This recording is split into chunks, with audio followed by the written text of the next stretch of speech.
विद्यार्थी मित्रांनो, आपण नवीन चॅप्टर सुरू करतो आहे, स्टॅटिक इलेक्ट्रिसिटी. तुम्ही हे खालील प्रसंग काही अनुभवले आहेत का? आणि what is the cause of this effects? हे का घडतात ते आपल्याला पाहायचं आहे. A plastic comb or ruler rubbed on dry hairs attract piece of paper. जर प्लास्टिक कोम किंवा पट्टी जी आहे ती तुम्ही जर ड्राय हेअरवर घासली तर ते काही पेपरचे कपटे अट्रॅक्ट करते का? If we pass near a polyester curtain again and again it get attracted towards us. जर तुम्ही पॉलिस्टर कर्टन समोरून पुन्हा पुन्हा गेले, पास झाले, तर त्या पॉलिस्टरचा पडदा आपल्याकडे अट्रॅक्ट होतो का? किंवा आपण अंधारात ब्लँकेट हाताने घासलं किंवा धातूच्या वस्तूजवळ नेलं तर अशी ठिणगी पडते, स्पार्क दिसल्यासारखं होतं का? तर असे काही अजून प्रसंग असतील ते तुम्ही सांगायचे आहेत. Now electric charge means what? What do the above observations tells us? The example are just a glimpse of the electric charge that all objects in our surrounding hold in abundance. वरील सर्व उदाहरणांवरून आपल्याला काय समजलं की ही उदाहरणं जी आहेत ती सभोवतालच्या वस्तूंमध्ये भरपूर भरभरून असतात आणि त्यालाच आपण विद्युत प्रभार म्हणतो. त्याची एक लहानशी झलक तो विद्युत प्रभार आहे. अगदी आपल्या शरीराचा विद्युत प्रभारसुद्धा साठलेला असतो. Electric charge is stored in our own bodies also. All substances are made up of very tiny particles. Electric charge is an intrinsic property of this particles. सर्व अतिसूक्ष्म कणांनी बनलेले हे जे असतात, विद्युत प्रभार हा त्या कणांचा एक आंतरिक गुणधर्म आहे की विद्युत प्रभार इलेक्ट्रिक चार्ज हा प्रत्येक कणामध्ये असतो, तो त्याचा गुणधर्मच आहे. अशा प्रत्येक जरी भरपूर विद्युत प्रभार असला तरी तो नेहमी लपलेल्या स्थितीत असतो, हाईड असतो, हिडन असतो. In this way electric charge is abundantly present in always in hidden state. This is because two opposite type of charges are present in equal numbers in all this substances. कारण काय होतं नेमकं की ह्या वस्तूत दोन विरुद्ध प्रभारांचे जे प्रभार असतात ते सारख्या संख्येने असतात, सेम असतात ते. प्लस आणि मायनस, धन प्रभार आणि ऋण प्रभार, पॉझिटिव्ह अँड निगेटिव्ह असं त्याला म्हणतो आपण. When the positive charge and negative charge on an object are balanced the object is neutral. जर पॉझिटिव्ह आणि निगेटिव्ह हे समतोल असले, बॅलन्स असले की तो पदार्थ न्यूट्रल असतो.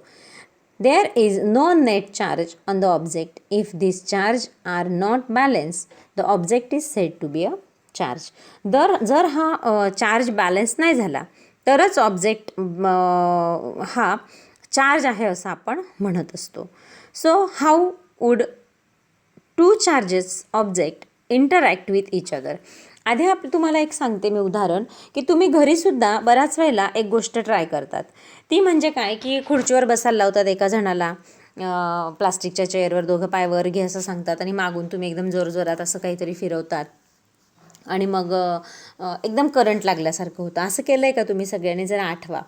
तर असं केलं असेल तर तो सुद्धा एक प्रकारचा इलेक्ट्रिक चार्जेस आहे जो वस्तूंमध्ये प्रेझेंट असतो. अजून तुम्ही तुमच्या आईची सिल्कची साडी बघा. ती सिल्कची साडी जर तुम्ही वरून खाली अशी जोरात फटकारली तर तिच्यातून तडतड असा आवाज येतो. तो सुद्धा एक प्रकारचा इलेक्ट्रिक चार्जेस आहे, हे आधी लक्षात घ्या. सो आता इंटरॅक्ट कसे होतात दोन चार्जेस हे आपण बघणार आहोत. Rub one end of a glass rod against a silk cloth. Silk क्लॉथवरती आपल्याला काय करायचं आहे? काचेची कांडी घासायची आहे. आता ह्या घासण्यामुळे काय होतं? Due to the rubbing a small charge will get transform from one object to other object. आता एका ऑब्जेक्टमधून दुसऱ्या ऑब्जेक्टमध्ये छोटासा एक चार्ज ट्रान्सफर होणार आहे, तो तिकडे जाणार आहे. म्हणजे काय? सिल्क क्लॉथमधला चार्ज कुठं जाणार आहे? आता ग्लास रॉडमध्ये येणार आहे.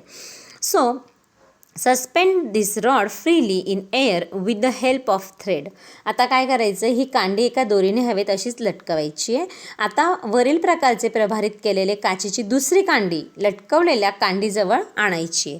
आता काय करायचे? पुन्हा now charge another glass rod in a same manner and bring it near to the suspended rod.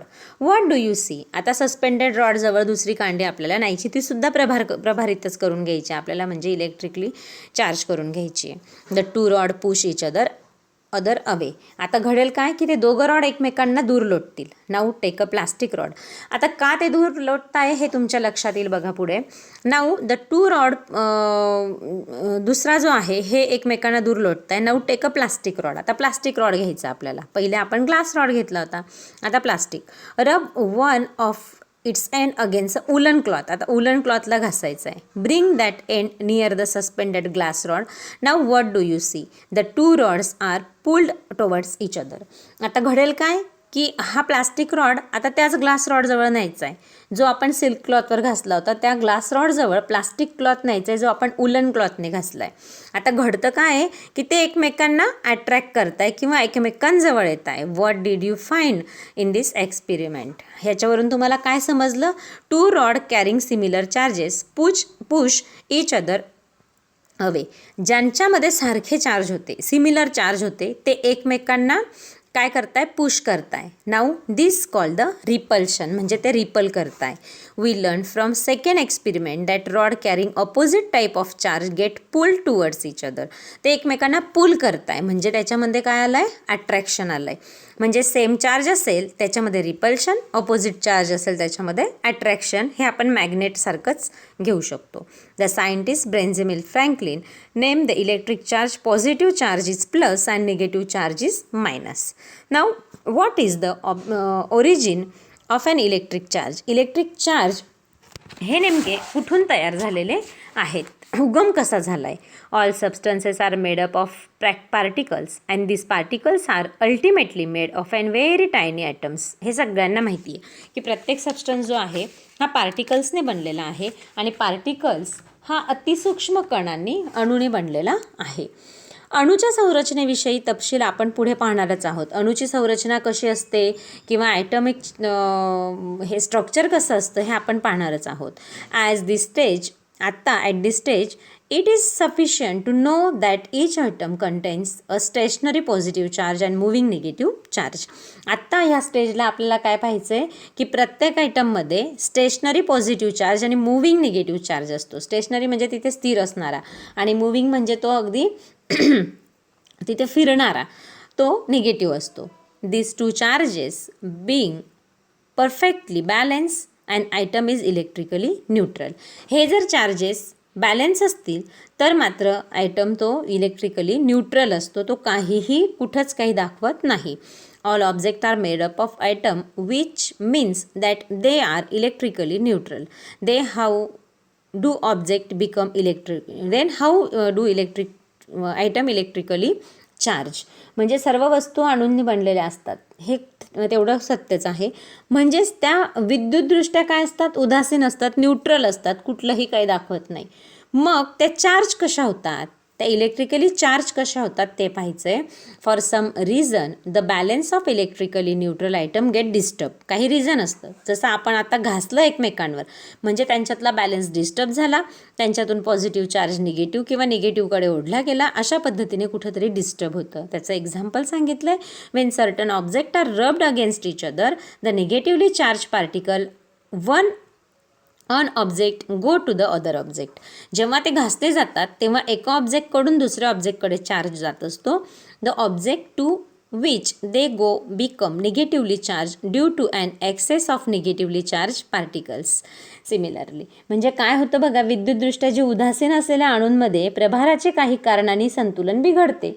कसं होतं? काही विशिष्ट वस्तू ज्या असतात त्या एकमेकांवर घासल्या जातात, तेव्हा एका वस्तूचं जर निगेटिव्ह चार्ज कण दुसऱ्या वस्तूवर जातात, ते ज्या वस्तूवर गेले ती वस्तू जास्तीच्या ऋणप्रभारित म्हणजे जास्तीचा निगेटिव्ह चार्ज ने ऋणप्रभारित होते किंवा निगेटिव्हली जास्त कणांनी निगेटिव्ह होते.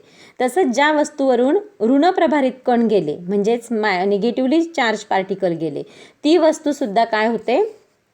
ऋणप्रभारित कणांच्या कमतरतेमुळे धनप्रभारित होते, कारण तिच्याकडे असणारे ऋणप्रभारित कण जे असतात ते तिकडे जातात.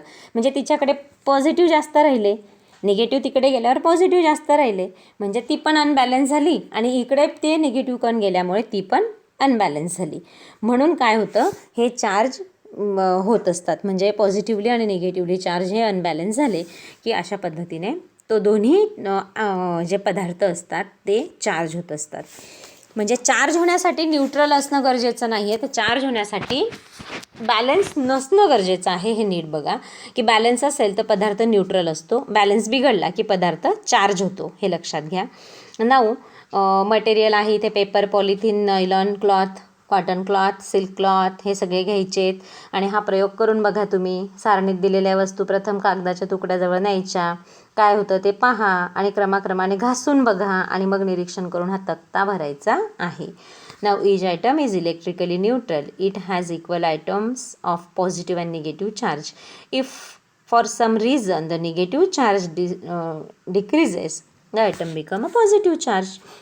पॉझिटिव्हली चार्ज म्हणजे बघा, काही कारणाने निगेटिव्हली चार्ज कमी झाला की आयटम पॉझिटिव्हली चार्ज होतो, काही कारणाने पॉझिटिव्हली चार्ज कमी झाला की आयटम निगेटिव्हली चार्ज होतो.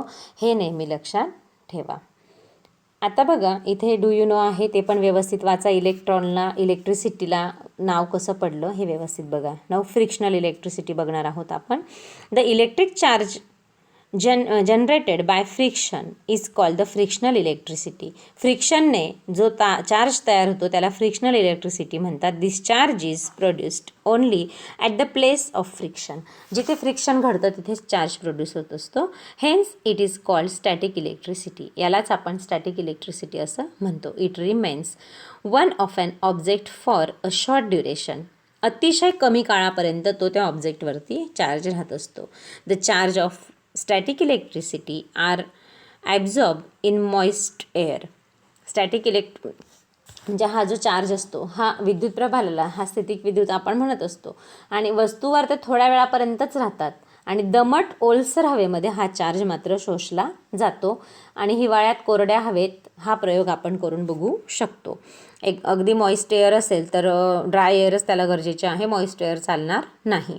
कसा प्रयोग आहे बघा, की काय घ्यायचे, स्ट्रॉ घ्यायचे, लोकरीचा कपडा घ्यायचा आहे किंवा हातमोजा, पायमोजा घ्यायचा आहे, काचेची बाटली घ्यायची. आता बाटलीवर स्ट्रॉ ठेवून द्यायचे, नंतर काय करायचे, दुसरी स्ट्रॉ तिच्याजवळ न्यायची. काय होतं ते पाहायचं, काहीच होणार नाही. आणि जर समजा प्लास्टिकवर स्ट्रॉ तशीच ठेवा, दुसरी स्ट्रॉ लोकरीच्या कापडाने घासा. आता बाटलीवरच्या स्ट्रॉजवळ ती स्ट्रॉ न्या, आता काय होतं ते पहा. आता 2 स्ट्रॉ घेऊन त्या एकाच वेळी लोकरीवर घासा, त्यातील एक स्ट्रॉ बाटलीवर ठेवा आणि दुसरी तिच्याजवळ न्या. म्हणजे आधीची स्ट्रॉ आहे ती तिला रिपल करते का अट्रॅक्ट करते, नंतर दोन्ही एकाच वेळेला एकाच मॅटरला घासलेल्या आहेत, त्या काय करतात ते पाहायचं आहे. निरीक्षण करा. स्ट्रॉ किंवा बॉटल ही प्रत्येक घरामध्ये अवेलेबल होऊ शकते. हा प्रयोग करून पहा, हा चार्ट भरा आणि मला पाठवा. म्हणजे तुम्हाला लक्षात येईल, मलाही लक्षात येईल की तुम्ही हा प्रयोग केला आहे आणि काय काय झालं आहे चार्टवरती भरलेल्या ते मला लक्षात येईल. Electrically charge object attract अनचार्ज object. There is a repulsion between like electric charges. There is a attraction between unlike electric charges. Hence, repulsion is used as a test for identifying electrically charged object. विद्युत प्रभार म्हणजे जे electrically charge object जो आहे तो प्रभार नसलेल्या वस्तूंना आकर्षित करतो. म्हणजे समान विद्युत प्रभारांमध्ये प्रतिकर्षण होते, म्हणजेच काय होते, रिपल्शन होते. हे नीट लक्षात ठेवा. आणि विरुद्ध विद्युत प्रभारांमध्ये काय होतं, अट्रॅक्शन होतं. म्हणून विद्युत प्रभारित वस्तू ओळखण्यासाठी सगळ्यात मोठी टेस्ट कोणती आहे, repulsion. Repulsion is a very important test to identifying the electrically charge object. हे नेहमी लक्षात ठेवायचं आहे. आता पुढे तुम्हाला सांगितलेलं आहे की निरीक्षण करा आणि तुम्हाला काही प्रयोगसुद्धा अजून दिलेले आहेत. तर हे प्रयोग जर आपण करून पाहिले तर आपल्याला लक्षात येईल की थर्माकॉल बॉल आणि मस्टर्ड सीड्स घ्यायचेत, बॉटलमध्ये शेक करायचे. शेक केल्यानंतर आपल्या काय लक्षात येईल माहिती का, की हे शेक केल्यावर ते काय होतात, बॉटलला आजूबाजूला स्टिक होतात. मग का घडतं हे, कारण बॉटलमध्ये आणि थर्माकॉल बॉलमध्ये फ्रिक्शन होतं आणि फ्रिक्शन झाल्यामुळे त्यांचा चार्ज चेंज होतो आणि ते मग तिथे चिकटतात.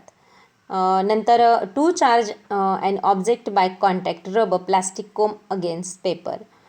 Touch this comb with another uncharge comb. Take other comb near one piece of paper. What happens. हे सगळं बघा तुम्ही करून घरी. एका प्लास्टिकच्या कंगव्याला कागदाने घासायचं. या कंगव्याने दुसऱ्या कंगव्याला म्हणजे ज्याच्यामध्ये आपण घासलेलं नाही, काही जो न्यूट्रल आहे त्याला स्पर्श करायचा. तो कंगवा कागदाच्या कपड्याजवळ न्यायचा. आता काय होतं ते बघा.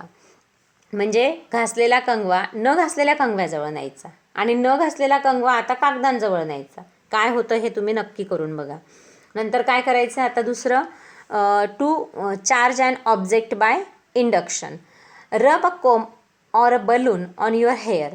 तुमच्या हेअरवर फुगा किंवा कंगवा घासा.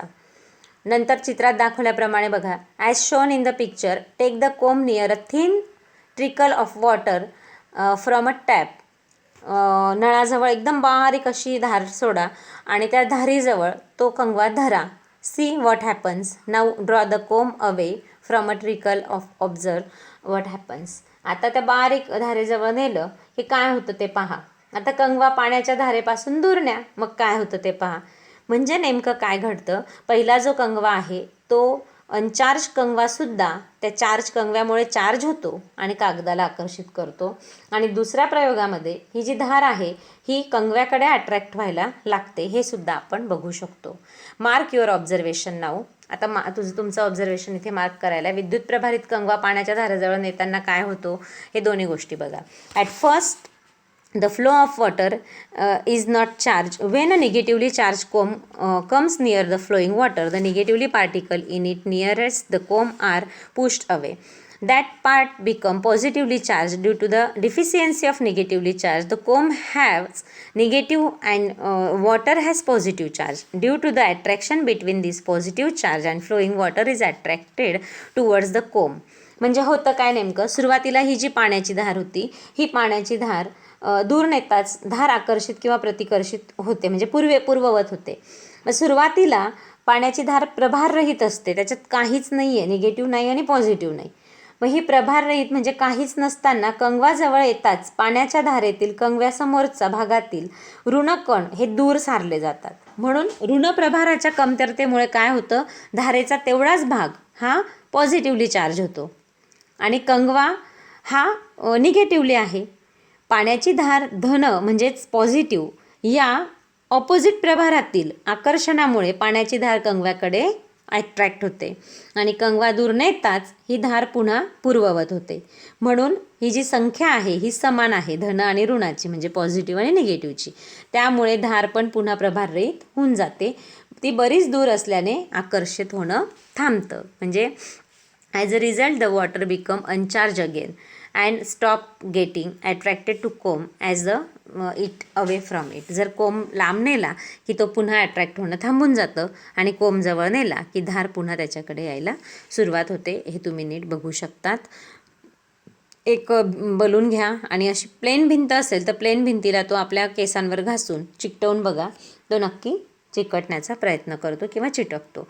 The number of positive and negative charge are equal on and uncharge or neutral object. प्रभार नसणाऱ्या किंवा जे न्यूट्रल असतात वस्तूंवर धन आणि ऋण संख्या सारखीच असते, अगदी ती दोन्ही सारखी असते, इक्वल असते. The electric charge generated by induction stays only as long as a charged object is near to it. म्हणजे काय होतं, जवळ असताना म्हणजे अगदी निर्माण झालेला विद्युत प्रभार जो असतो तो फक्त विद्युत प्रभारित वस्तू जवळ असेपर्यंतच टिकतो आणि नंतर ती वस्तू लांब नेली की तो प्रभारसुद्धा नाहीसा होतो. हे सुद्धा तुम्ही नीट लक्षात ठेवा. आता पुन्हा इथे तुम्हाला एक प्रयोग करायला सांगितला आहे, जरा व्यवस्थित वाचा आणि हा प्रयोग करा. प्रयोगात सांगितलेला आहे की खराब झालेल्या ट्यूबलाईटची नळी जी आहे ती अंधारात ठेवा. पातळ पॉलिथिन पिशवीत तिला एकदम जोरात घासा. काय घडेल ते बघा, करून बघा. दुसरं सांगितलं आहे तुम्हाला, when अनचार्ज aluminium ball is brought near a negatively charge balloon the following things happens. काय घडतं बघा, जर तुम्हाला ऋणप्रभारित फुग्याजवळ प्रभार नसणाऱ्या ॲल्युमिनियमची गोळी असणाऱ्या जर जवळ नेली तर काय घडतं ते बघायचं आहे. बघा, पहिल्या गोष्टीत काय घडेल, अ चित्र जे आहे, ए चित्र जे आहे त्याच्यामध्ये चित्रात प्रवर्तनामुळे दुसऱ्या वस्तूमध्ये विरुद्ध प्रभार निर्माण होतो आणि दोन्ही वस्तू एकमेकांकडे आकर्षिल्या जातात. बघा, एकदम जवळ आलेल्या आहेत, त्या एकमेकांकडे आकर्षिल्या गेलेल्या आहेत. आणि बीमध्ये काय घडलं आहे, as shown in a be on touching both the object become similarly charge. दोघं सिमिलरली चार्ज आहेत. आणि नंतर ईमध्ये काय घडतं, सिमिलरली चार्ज असल्यामुळे ते कसे झालेत ते बघू शकतात तुम्ही. आणि नंतर as seen in a figure see like charge, म्हणजे ते लाईक चार्ज आहेत त्यांच्यामध्ये. चित्रात समान प्रभार आहे म्हणून ते बाहेर एकमेकांपासून दूर गेलेले आहेत. हे तीनही बॉल तुम्ही बघू शकतात आणि तीनही ॲल्युमिनियमचे ते बॉल त्याच्याजवळ आणि बलून आहेत त्याच्यामध्ये तुम्ही बघू शकतात. आता गोल्ड लीफ इलेक्ट्रोस्कोप हा शाळेत असतो, शाळेत तुम्हाला बघायला मिळेल जर आले तर, आणि त्याच्याबद्दलचं पण आपण शाळेत ते बघू शकतो. नाऊ ग्रेट सायंटिस्ट जो आहे बेंजामिन फ्रँकलिन त्याच्याबद्दलचं सुद्धा चौकट तुम्ही व्यवस्थित वाचून टाकायची आहे. Now atmospheric electric charge. We have experience clouds, thunder and lightning. Sometime we hear read that lightning struck a tree or buildings and some people or animals were killed. How does this happen and how can we prevent such injury or death? आपण बऱ्याच वेळेला वाचतो इमारतीवर प्राण्यांवर वीज पडली त्यांचा मृत्यू झाला, नेमकं हे का घडतं किंवा आपण ही वीज पडण्यापासून कशी रोखू शकतो. So lightning means what. First we have to see that. Now where air and clouds rub against each other in the sky, the upper part of some clouds on a upper side become positively charged and the lower side become negatively charged. आकाशात जेव्हा हवा आणि ढग हे घासले जातात तेव्हा काय होतात, जे वर असणारे ढग जे आहेत ते पॉझिटिव्हली चार्ज असतात, तर खाली असणारे ढग काय होतात, निगेटिव्हली चार्ज बनतात, कारण हवेजवळ ते घासले जातात. वीज चमकणे म्हणजे the science behind lightning and the lightning strike is complicated. ही थोडी कॉम्प्लिकेटेड आहे, गुंतागुंतीची आहे. Let us therefore consider a cloud in the sky with a negatively charge base above plane ground. आता जी सपाट जमिनी जवळील आकाशामध्ये हे निगेटिव्हली चार्ज ढग आहेत असं तुम्ही नीट लक्षात ठेवा की खालचे जे ढग आहेत ते निगेटिव्हली चार्ज आहेत. When a negative charge on a bottom of a cloud become much larger, that the charge on a ground is start flowing towards the ground in stage. काय घडतं बघा, आता जेव्हा ढगाच्या तळाचा हा निगेटिव्ह चार्ज जमिनीवरील प्रभारापेक्षा खूप जास्त होतो तेव्हा काय होतो, तो खाली यायला लागतो. टप्प्याटप्प्याने ऋणप्रभार जमिनीकडे व्हायला लागतो आणि हा एवढा जलद वाहतो, इट हॅपन्स व्हेरी फास्ट, एवढ्या जलद वाहतो, in much less than a second, and heat light and sound energy are produced along with the electric current. नेमकं घडतं काय की एवढा फास्ट म्हणजे अगदी सेकंदापेक्षा पण खूप कमी वेळामध्ये ही घटना घडते आणि याच्यामधून उष्णता, प्रकाश आणि ध्वनी ह्या तीनही गोष्टी तिथून रिलीज होतात, निर्माण व्हायला लागतात. Heat, light and sound energy are produced along this electric current. हे नीट लक्षात घ्या आणि लाईटनिंग खाली येत असते. आता लाईटनिंग स्ट्राईक कसं घडतं हे बघूया. You probably know that when there are electrically charged cloud in the sky, electricity is attracted toward a tall buildings or tree. When lightning strike on opposite electric charge is generated on a roof on a building or on a top of tree by induction. Due to the attraction between the opposite charges on a cloud and the building, the charge on the cloud flow towards the building. This is called the lightning strike. बघा काय घडतं की विद्युत प्रभारित ढग आकाशात असताना उंच इमारत किंवा झाड यांच्याकडे आकर्षित होतात, अट्रॅक्ट होतात. हे तुम्हाला माहितीच आहे. आपण नेहमी सांगतो पाऊस चालू असताना झाडाखाली थांबू नका, मोठ्या बिल्डिंग खाली थांबू नका, कारण वीज पडू शकते. मग वीज पडते तेव्हा काय घडतं, इमारतीच्या छतावर किंवा झाडाच्या शेंड्यावर काय होतं, नेमकं निगेटिव्ह चार्ज असतो, विद्युत प्रवाह असतो. झाडाच्या शेंड्यावर ते निगेटिव्हली चार्ज होत असतो आणि ढग आणि इमारतसुद्धा निगेटिव्हली चार्ज होत असते. तर ढग आणि इमारत यांच्यातला हा जो विरुद्ध प्रवाह आहे, ह्या विरुद्ध प्रभारातील आकर्षणामुळे, अट्रॅक्शन असते विरुद्ध प्रभारामध्ये आणि ह्या आकर्षणामुळेच ढगातील प्रभार हा इमारतीकडे प्रवाहित होतो आणि यालाच वीज पडणे असं म्हणतात. अतिशय कमी सेकंदात हे सगळं घडत असतं आणि मग ही लाईटनिंग स्ट्राईक होते. आता तिथे जरा डोके चालवामध्ये आहे, यूज युअर ब्रेन पॉवर. ह्याच्यामध्ये दिलं आहे वीज पडून कोणते नुकसान होते किंवा हानी टाळण्यासाठी तुम्ही काय उपाय करायचा विचार करा. अँड डू यू नोमध्ये आहे, विजेमुळे निर्माण होणाऱ्या प्रचंड उष्णता प्रकाशामुळे हवेतील नायट्रोजन आणि ऑक्सिजन यांच्यात रासायनिक क्रिया होऊन नायट्रोजन ऑक्साईड वायू तयार होतो. हा वायू पावसाच्या पाण्यात मिसळून जमिनीवर येतो आणि जमिनीची सुपीकता वाढवण्यासाठी नायट्रिक ॲसिड हे सप्लाय होत असतं. म्हणजे आपण हे ऑलरेडी बघितलेलंच आहे फिक्सेशन ऑफ नायट्रोजनमध्ये. तर कशा पद्धतीने नायट्रोजन फिक्सेशन होत असतं. आणि due to energy of an lightning the oxygen in the air is converted into the ozone. हे सुद्धा खूप महत्त्वाचं आहे की ऑक्सिजन हा ओझोनमध्ये कन्वर्ट व्हायला सुरुवात होते. आणि ओझोन वायू सूर्यापासून येणाऱ्या ह्या ज्या हानिकारक अतिनील किरणं आहेत, अल्ट्राव्हायोलेट रेज आहेत, त्याच्यापासून आपलं संरक्षण करत असतो. Now last point is lightning conductor. The lightning conductor is an device used for protection from the lightning strike. Lightning स्ट्राईकपासून आपलं प्रोटेक्शन करण्यापासून, म्हणजेच जी वीज पडते ह्यापासून आपलं प्रोटेक्शन करण्यासाठी आपल्याला लाईटनिंग कंडक्टर घरावरती बसवावं लागतं. ह्या चित्रात तुम्हाला दिसेलच की लाईटनिंग कंडक्टर कसं बसवलेलं आहे. हे बघा तुम्ही, कॉपर स्ट्रीप आहे, इथे खालीसुद्धा कॉस्ट आयर्न प्लेट आहे, कोल आणि सॉल्ट इथे टाकलेलं दिसतंय तिथे, आणि वरती जे आहे ही टीप तुम्हाला दिसते, हे एंड आहे वरचं बिल्डिंगचं. तर बघा ही कशी बनली जाते. It consists of an long copper strip with one end forked. ती जी आहे की तांब्याची एक लांब पट्टी इमारतीच्या सर्वात उंच भागावर याची टोक असते आणि ह्या टोकाला भाल्याप्रमाणे अशा आग्रे असतात, इथे दिसत आहेत तुम्हाला. पट्टीचे दुसरे टोक जमिनीच्या आत बिडाच्या जाड पत्र्याला जोडलेले असते. बीड नावाचा धातू आहे, त्याचा जाड पत्रा असतो. त्यासाठी जमिनीत एक मोठा खड्डा करून कोळसा आणि मीठ टाकावं लागतं आणि हा जाड पत्रा तिथे उभा केला जातो. त्यात पाणी टाकण्याची सोय करतात आणि त्यामुळे वीज चटकन जमिनीत पसरली जाते आणि नुकसान टळते, म्हणजे पूर्ण याच्यावरती डॅमेज आपलं होत नाही. कोल सॉल्ट हे त्याच्यात टाकले जाते. म्हणजे अशा पद्धतीने एक मोठा खड्डा करून ते मध्ये टाकलं जातं आणि एक स्ट्रीपवरती मात्र ती असते आणि म्हणून त्या स्ट्रीपमधून लाईटनिंग स्ट्राईक ही डायरेक्ट जमिनीत जाते. Whenever an electrically charged clouds passes over the building, the electric charge flowing towards the building are conducted into the ground through the copper strip and damage to the building is prevented. म्हणजे जेव्हा हे जे electrically charge cloud असतात ते याच्यावरून इमारतीवरून जेव्हा pass होतात त्यावेळेस विद्युत प्रभारित तांब्याची पट्टी जी असते ह्याच्यामार्फत ते जमिनीमध्ये आतमध्ये ती विद्युत प्रवाह तो जात असतो, वीज जात असते आणि म्हणून ह्याच्या विजेपासून त्या बिल्डिंगचं संरक्षण होत असतं, प्रिव्हेन्शन होत असतं. And you will get the more information about how to get protected from the lightning in this lesson as disaster management.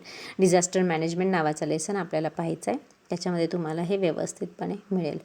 Y is the upper end of an lightning conductor pointed. हे वरचं end pointed का असतं हे तुम्हाला आता लक्षात आलंच असेल. And why are coal and salt added to the pit in the ground. खड्डा जो असतो त्याच्यामध्ये सॉल्ट आणि कोल म्हणजे कोळसा आणि मीठ का टाकलेलं असतं हे सुद्धा तुम्ही सांगू शकतात. निगेटिव्ह आणि पॉझिटिव्ह चार्ज नेमका ह्याच्याशी काय संबंध आहे. एक्सरसाइज करायची आहे. Thank you very much.